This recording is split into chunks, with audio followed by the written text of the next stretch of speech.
Vem Espírito Divino, grande ensinador, vem revela as nossas almas, Cristo Salvador. Santo Espírito, ouve com favor, em poder e graça insigne, mostra o teu amor. Vem, destrói os alicerces do viver falaz, aos errantes concedendo salvação e paz. Santo Espírito, ouve com favor, em poder e graça insigne, mostra o teu amor.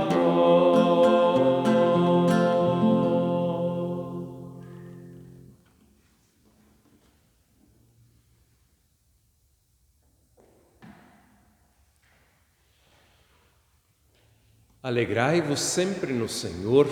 Outra vez digo, alegrai-vos. Filipenses 4, versículo 4. Com essas palavras que são lema da semana que se inicia neste 14º domingo após Pentecostes, 6 de setembro de 2020, saúdo todas as pessoas que acompanham esta gravação, especialmente os membros da comunidade evangélica de Lomba Grande e os membros da comunidade evangélica de Confissão Luterana Feitoria. Temos aqui diante de nós uma palavra do apóstolo Paulo, escrita à comunidade em Filipos. O apóstolo ele tinha uma relação de especial amizade com os cristãos filipenses. Ele chegou a aceitar uma oferta financeira, um apoio material dessa comunidade, o que ele costumeiramente não aceitava das comunidades. Ele tem, como eu disse, um relacionamento muito fraterno, muito amistoso com esses irmãos e irmãs daquela cidade chamada Filipos. E agora ele escreve essa carta aos filipenses, e embora esteja na cadeia, na prisão, por causa do Evangelho de Jesus Cristo, Paulo, nessa carta, expressa, dá vazão à sua alegria, à sua felicidade pelo seu pertencimento a Cristo e pela fidelidade da comunidade na sua vida de fé e de amor. E agora ele, quando vai chegando ao final da carta, ele exorta os seus leitores dizendo: alegrai-vos sempre no Senhor, outra vez digo, alegrai-vos. A forma alegrai-vos é uma forma que a gente diria que é um verbo que está no modo imperativo, é uma ordem, alegrem-se. E aí eu pergunto se um imperativo usado no verbo alegrar é possível. Será que é possível ordenar a alguém que se alegre? Esteja alegre. Será que isso existe? Alegrai-vos, diz o apóstolo Paulo. E não só diz isso, ele diz, alegrai-vos sempre. A nossa vida é cheia de altos e baixos. Como é que nós poderíamos nos alegrar sempre? Mas aí ele acrescenta e diz, alegrai-vos sempre no Senhor. E com referência ao Senhor, ou por meio da referência ao Senhor, esse imperativo, alegrai-vos, na verdade, deixe de ser uma ordem para ser apenas um convite e um lembrete. Vocês têm motivo para estarem alegres, porque vocês pertencem ao Senhor Jesus Cristo. Por isso, eu lembro vocês desse pertencimento e conclamo vocês a se alegrarem por serem pessoas, por serem uma comunidade que pertence ao nosso Senhor Jesus Cristo. Alegrem-se sempre, apesar de todos os pesares, por terem esse privilégio de serem comunidade de Jesus Cristo. Alegrai-vos sempre no Senhor, outra vez digo, alegrai-vos. Filipenses 4:4. Realizamos esses momentos de gravação, oração, louvor e reflexão em nome do Trino Deus, que é Pai, Filho e Espírito Santo. Amém. Leio do livro do profeta Ezequiel, capítulo 33, versículos 7 até 11. Deus diz ali ao profeta: A ti, pois, ó filho do homem, te constituí por atalaia sobre a casa de Israel.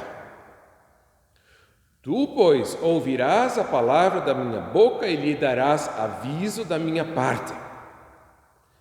Se eu disser ao perverso, ó perverso, certamente morrerás, e tu não falares para avisar o perverso do seu mau caminho, morrerá esse perverso na sua iniquidade, mas o seu sangue eu o demandarei de ti. Mas se falares ao perverso para o avisar do seu caminho, para que dele se converta, e ele não se converter do seu caminho, morrerá ele na sua iniquidade, mas tu livraste a tua alma. Tu, pois, filho do homem, dize à casa de Israel: Assim falais vós, visto que as nossas prevaricações e os nossos pecados estão sobre nós, e nós desfalecemos neles. Como, pois, viveremos? Dize-lhes: Tão certo como eu vivo, diz o Senhor Deus, não tenho prazer na morte do perverso, mas em que o perverso se converta do seu caminho e viva. Convertei-vos dos vossos maus caminhos, pois por que haveis de morrer, ó casa de Israel? Até aqui a palavra de Deus. Queridos irmãos, caras irmãs, temos neste 14º domingo após Pentecostes 4 leituras bíblicas, como de costume, indicadas para os nossos domingos, os nossos cultos, e as leituras bíblicas indicadas da Epístola, do Evangelho e do Salmo, especialmente a leitura do Evangelho de Mateus 18, ela aponta para a temática do domingo, que tem a ver com a exortação cristã que acontece dentro da comunidade. Talvez, imagino que certamente nas nossas comunidades já foi pregado sobre esse texto em que Jesus orienta os seus seguidores para um caso em que pessoas caem em pecado, tropeçam e precisam de exortação para que se arrependem e mudem de comportamento. Então Jesus ensina e diz: olha, primeiro vai tu sozinho conversar com essa pessoa, se ela reconhecer o seu erro, admitir, se arrepender, ganhaste teu irmão. Se ela não aceitar a tua exortação, chama mais 2 ou 3 e então tudo vai se resolver. E se mesmo a esses 2 ou 3 essa pessoa não ouvir, então chama a comunidade toda, e se ainda assim a pessoa permanecer incapaz de reconhecer o seu erro, então Jesus mesmo chega a contar com a possibilidade de que alguém seja excluído da comunidade. Uma situação que eu espero nunca aconteça na minha comunidade, nas comunidades que eu frequento, mas o Evangelho ele conta com essa possibilidade.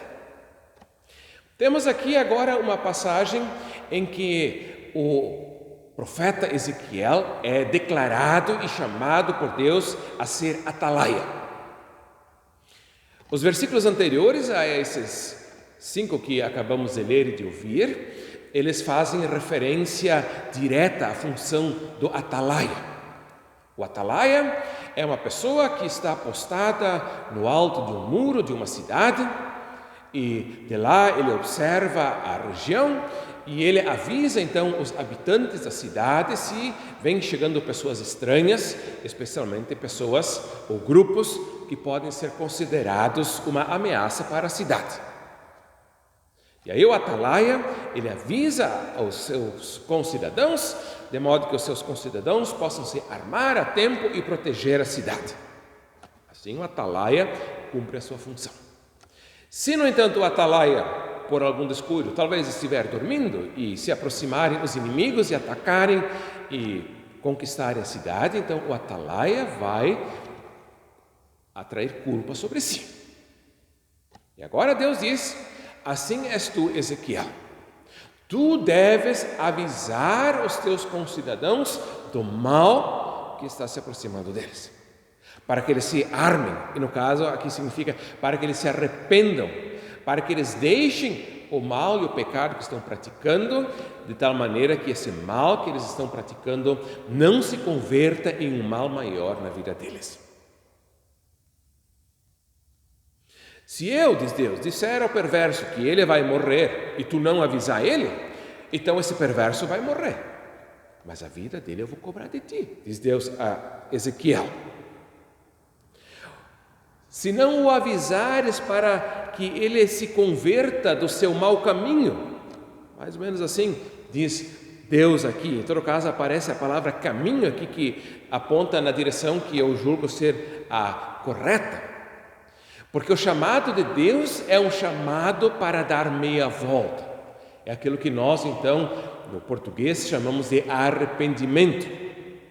Que nós, tendencialmente, interiorizamos um pouco, espiritualizamos como sendo algo que acontece no nosso coração, mas a figura do caminho, ela mostra que se trata de uma mudança completa de postura de vida.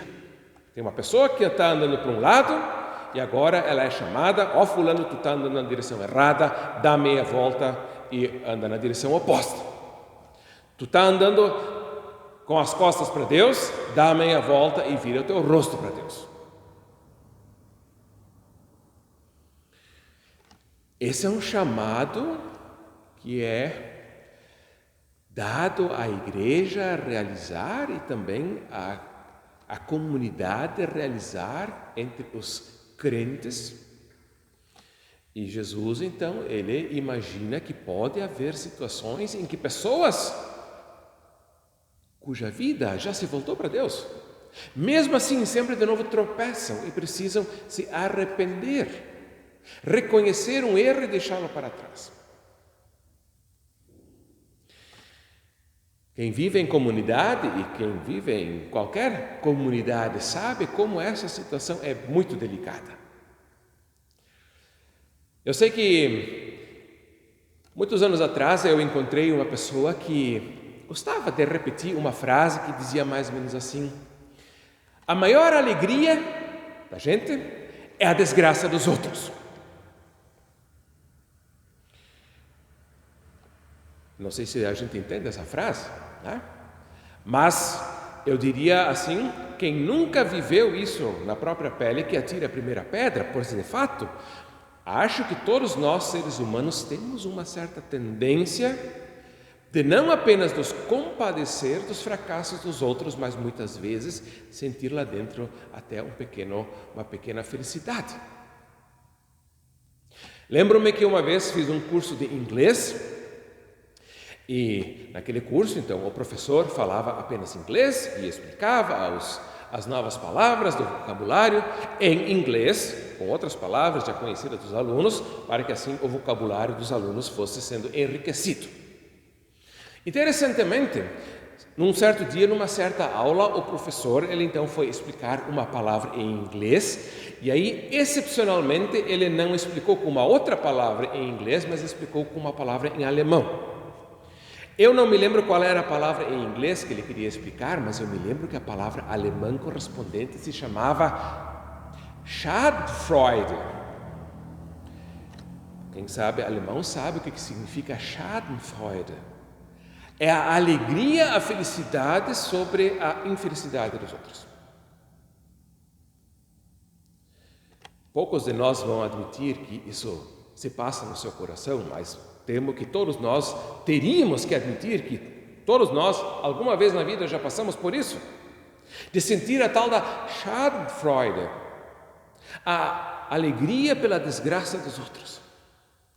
Se eu não posso subir, então que pelo menos o outro caia.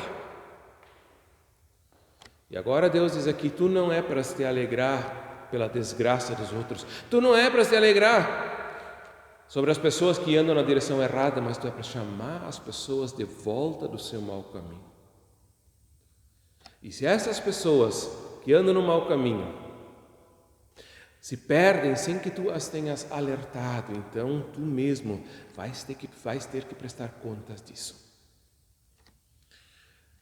Uma situação talvez complicada de aplicarmos diretamente à situação da igreja cristã, mas de qualquer maneira, nós como igreja cristã, como comunidade, não devemos nos alegrar com os tropeços dos outros, não devemos, por assim dizer, só ficar de olho na espreita, esperando que alguém pise na bola para a gente poder apontar o dedo, mas devemos nos compadecer daqueles que tropeçam e caem, e aí também, com compaixão, com amor, alertar os irmãos e as irmãs, chamá-los à mudança e, quem sabe, ao reconhecimento de erro e de culpa, de tal maneira que a vida em comunidade permaneça íntegra ou volte a ser íntegra e saudável.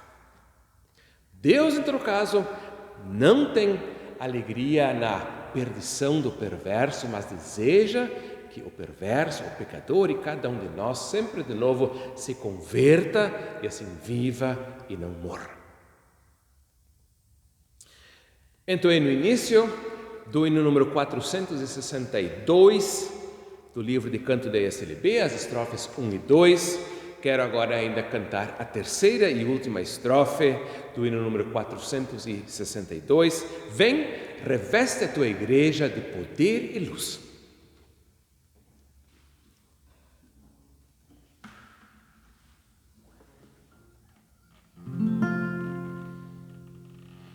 Vem, reveste a tua igreja de poder e luz. Vem, atrai os pecadores ao Senhor Jesus. Santo Espírito, ouve com favor.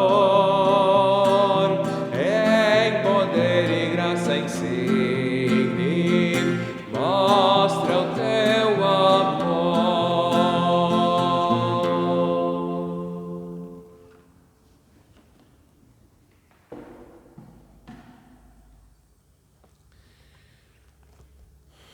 Oremos. Bondoso Deus, nosso Pai, graças te damos que tu sempre de novo nos chamas ao arrependimento, à mudança de vida. E obrigado, Senhor, que tu também colocas na nossa vida pessoas que são teus instrumentos para nos alertar, para nos chamar a atenção quando nós nos desviamos do teu caminho, nos desviamos de uma vida de fé, de esperança e de amor. Preserva a nossa comunidade e todas as tuas comunidades, para que entre nós não impere a alegria pela desgraça alheia, mas a compaixão, o amor, que ao mesmo tempo não impere a indiferença pelos erros e pecados dos outros e muito menos pelos erros e pecados nossos, mas que possamos uns aos outros nos chamar sempre de novo ao arrependimento e assim também podermos declarar uns aos outros o teu perdão e a tua graça sempre de novo renovada. Assim pedimos e oramos e a ti nos achegamos com a palavra que Jesus Cristo, teu Filho, nos ensinou, dizendo: Pai nosso que estás nos céus, santificado seja o teu nome. Venha o teu reino. Seja feita a tua vontade, assim na terra como no céu. O pão nosso de cada dia nos dá hoje, e perdoa-nos as nossas dívidas, assim como nós também perdoamos aos nossos devedores.